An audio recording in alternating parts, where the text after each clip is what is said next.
to Marketing Matters, the podcast where we brew fresh ideas around real world branding challenges in Singapore. I'm your host, Kayin. Today, let's talk about Awfully Chocolates, a brand many of us grew up with, simple, rich, and proudly local.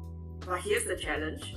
As dessert trends get louder and flashier, how does Awfully Chocolates maintain its premium positioning while still capturing attention from younger, digital-first customers?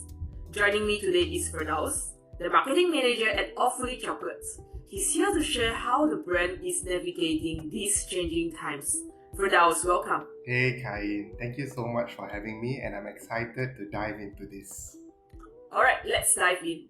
Maybe we can start us off with what Awfully Chocolates is about. Awfully Chocolate started in 1998 with a group of friends who had no formal training but shared a vision for the perfect chocolate cake.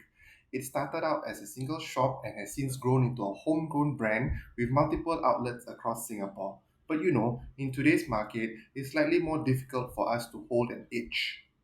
Yeah, the local desserts scene is more crowded than ever, with a new cafes and restaurants popping up all the time, each positioning themselves to capture attention.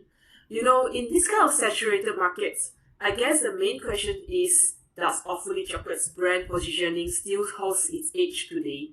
Yeah, I totally agree with you, Kain. The competition now is everywhere. Every time a new cafe opens with much flashier concepts or much more eye-catching desserts, all these adds to the noise. Yeah, right. It feels like there's always something new fighting for attention. Exactly. Awfully Chocolate has always stood apart with its minimalistic black and white identity and the idea of being a premium yet accessible chocolate brand.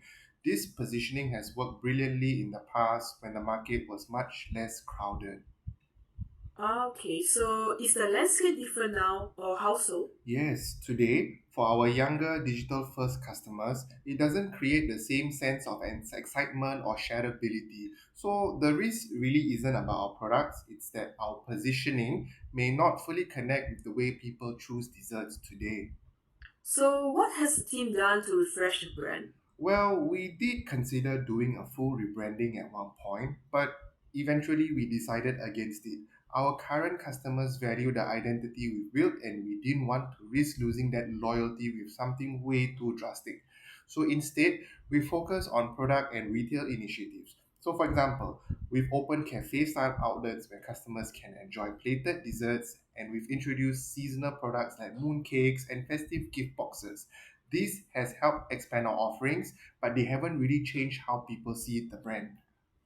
So, it's more variety, but the image is still the same. Exactly, and that's the bigger challenge here. But did you know that over 60% of Singaporeans discover new restaurants and cafes through social media? Oh, is that so? That's something new to me. Yeah, so for younger digital first customers, it's not just about the product. It's about the energy the brands project online and in store.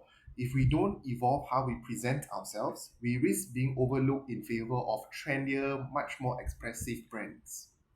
Right, so it's not a product issue. The cakes and the desserts are still being loved. Yes, definitely. We've had very, very good reviews for our cakes and desserts, not only in store, but you can also check our Google reviews online and you'll see that people love our cakes. So it's a brand image that needs refreshing. Younger customers, they don't just want quality, they also want a brand that they can connect with, share online, and also to feel proud to be part of. So for those, how is Awfully Chocolates planning to refresh its positioning to reach these new audiences while staying true to its roots? Right.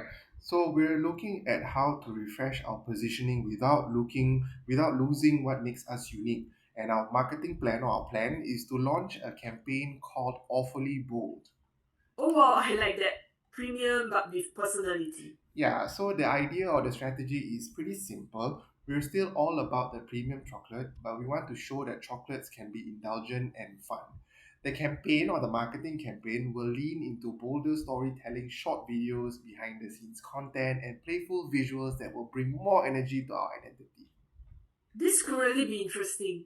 So you're saying the brand image can stay premium, but with a fresher and also more playful twist. Exactly. A key part of this marketing strategy is to work with younger local creators, not just your celebrity influencers, but relatable voices on TikTok and Instagram who can showcase our products as part of everyday moments. That's a smart move.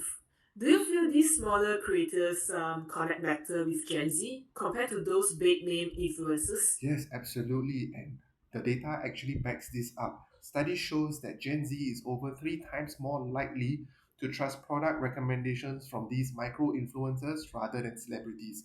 This sort of authenticity is exactly what we are moving towards and what we want to tap into. Right, so it's about building the trust. It's not just the hype. And this also ties it nicely with your next step, right? Yeah, so essentially, our next step, which is also our last step, is to introduce a digital loyalty program. So, essentially, what this digital loyalty program is that we reward customers who share their awfully chocolate experience online with perks and early access to seasonal products. That way, we maintain our premium positioning while embedding it into digital, or rather, our digital first habits of today's customers. I really love that awfully bold. It feels true to the brand but also injects the kind of energy younger customers are looking for. You are not throwing away the heritage, you are reframing it in a way that is more engaging and also shareable. Yeah, exactly. It's more about evolving the story, not replacing it. We still want to be seen as premium, but also more approachable and exciting for today's audiences. So, if I can sum it up, Awfully Chocolate's challenge isn't about the product, it's about the positioning. The brand is known for its simplicity and also its quality, but in a market crowded with louder players, that positioning need a refresh. Yeah. So through Awfully Bold, the goal is clear. Keep the premium feel, but add more personality, digital touchpoints, and the real connections to how people experience desserts today. That is absolutely right. Positioning is about how we live in the customer's mind by keeping our core identity but showing it in a much more bolder, more modern way. We can continue to stay relevant for the next generation of dessert lovers. As both you and I know, chocolate will always be timeless, but how we tell the story has to keep up with the times. Well said. Thank you so much, Firdaus, for sharing those insights. And thanks to our listeners for joining us on Marketing Matters. Stay tuned for more stories of local brands navigating big marketing challenges. And maybe treat yourself to a slice of cake while you are at it. At Awfully Chocolate, thank you. Thank you. Bye. Bye.